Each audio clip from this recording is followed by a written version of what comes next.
Halo teman-teman semua, selamat datang di channel ini. Perkenalkan, nama saya Adijaya Poaed.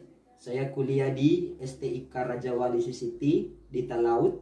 Dan di video kali ini, saya akan membahas materi kuliah etika profesi yang berjudul Fenomena Cyberbullying pada Remaja atau Studi Analisis Media Sosial Facebook. Tapi sebelum kita masuk pada topik pembahasannya, kita pelajari dulu secara singkat. Apa sih yang dimaksud dengan etika profesi itu? Nah, etika profesi adalah suatu sikap etis yang dimiliki seorang profesional sebagai bagian integral dari sikap hidup dalam mengemban tugasnya serta menerapkan norma-norma etis umum pada bidang-bidang khusus profesi dalam kehidupan manusia. Nah, itu pengertian dari etika profesi. Kita lanjut ke topik pembahasannya, fenomena cyberbullying pada remaja atau studi analisis media sosial Facebook. Oke, apa sih yang dimaksud dengan cyberbullying? Cyberbullying adalah teknologi internet untuk menyakiti orang lain dengan cara sengaja dan diulang-ulang. Cyberbullying ini juga diartikan sebagai bentuk intimidasi yang pelaku lakukan untuk melecehkan korbannya melalui perangkat teknologi. Pelaku ingin melihat seseorang itu terluka. Ada banyak cara yang mereka lakukan untuk menyerang korban dengan pesan kejam dan gambar yang mengganggu dan disebarkan untuk mempermalukan korban bagi orang lain yang melihatnya. Nah, itu pengertian dari cyberbullying. Kita lanjut, media sosial. Perkembangan teknologi informasi termasuk internet telah menghadirkan berbagai macam media sosial. Media sosial juga mampu menghadirkan sebuah forum yang dapat membentuk suatu komunitas online. Dan media sosial itu sendiri memiliki karakteristik sebagai berikut. Yang pertama, konten yang disampaikan dibagikan kepada banyak orang dan tidak hanya terbatas pada satu orang tertentu. Yang kedua, isi pesan muncul tanpa melalui suatu gatekeeper atau penjaga pintu dan tidak ada gerbang penghambat. Yang ketiga, isi disampaikan secara online dan langsung. Yang keempat, konten dapat diterima secara online dalam waktu lebih cepat dan bisa juga tertunda penerimaannya tergantung pada waktu interaksi yang ditentukan sendiri oleh pengguna. Lanjut, yang kelima, media sosial atau medsos menjadikan penggunanya sebagai kreator dan aktor yang memungkinkan dirinya untuk beraktualisasi diri. Yang keenam, dalam konten medsos terdapat sejumlah aspek fungsional seperti identitas, percakapan atau interaksi, berbagi, kehadiran, hubungan, reputasi, dan kelompok atau grup. Kemudian Facebook. Facebook dalam Wikipedia Bahasa Indonesia adalah sebuah layanan jaringan sosial dan situs web yang diluncurkan pada 4 Februari 2004. Dan Facebook ini didirikan oleh Mark Zuckerberg, seorang yang dicari oleh Indonesia di Google Search dengan kata kunci Facebook, login Facebook, cara membuat Facebook, dan semua kata yang ada Facebooknya. Oke, berikutnya, bullying dan cyberbullying.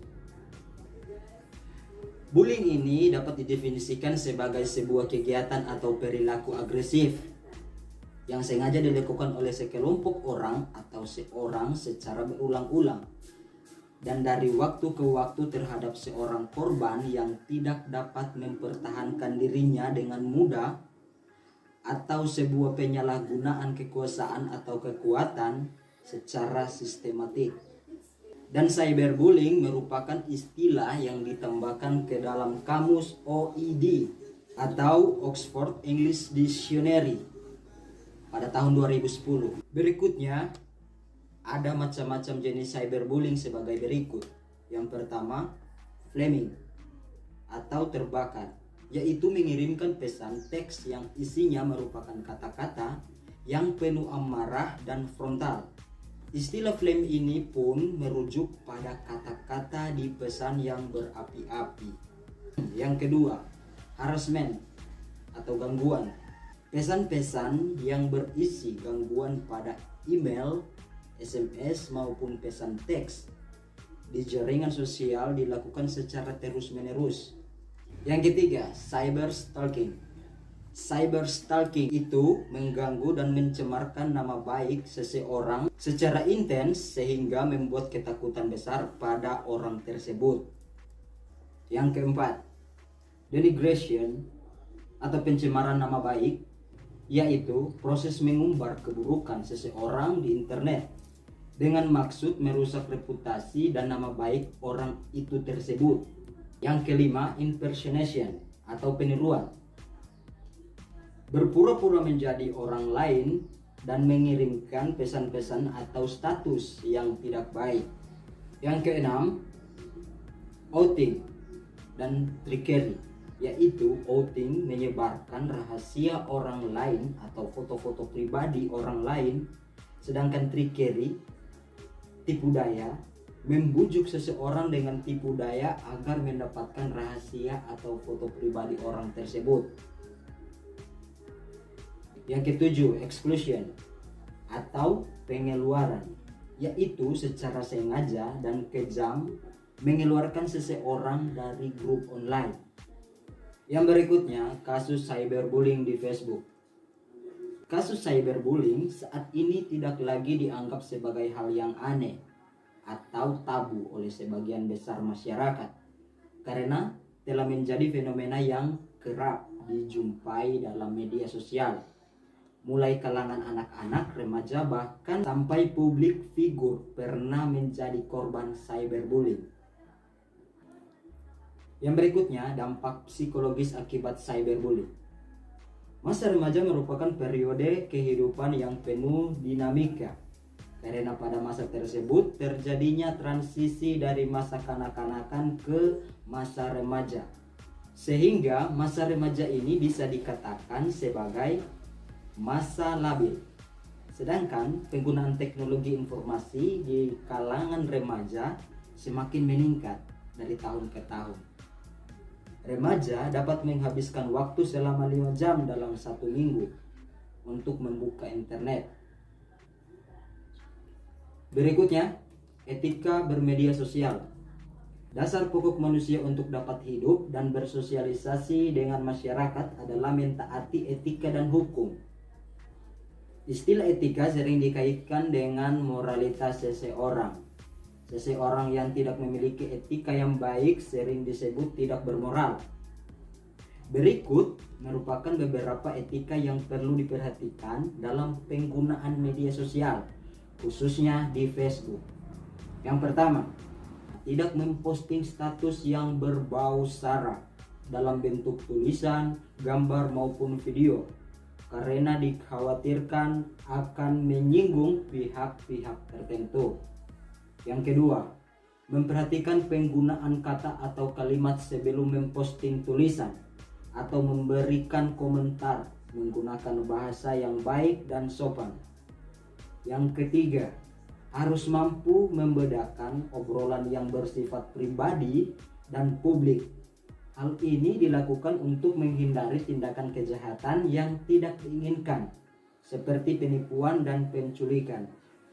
Yang keempat, tidak sembarangan membagikan tautan sebelum meng-cross-check kebenaran tulisan, termasuk dalam membagikan hashtag atau mention.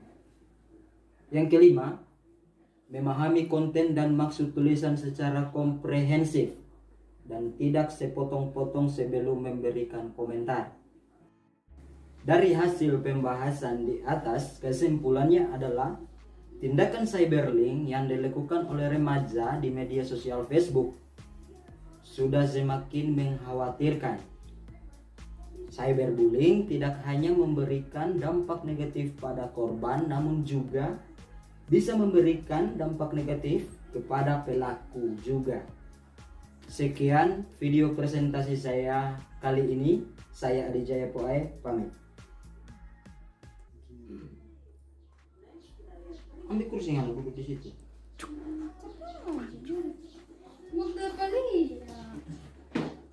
Sudah semulai. Biar jauhnya. Ah, iya. Kayak my gengs semua boy. Seseorang yang tidak memiliki etika yang baik sering disebut juga.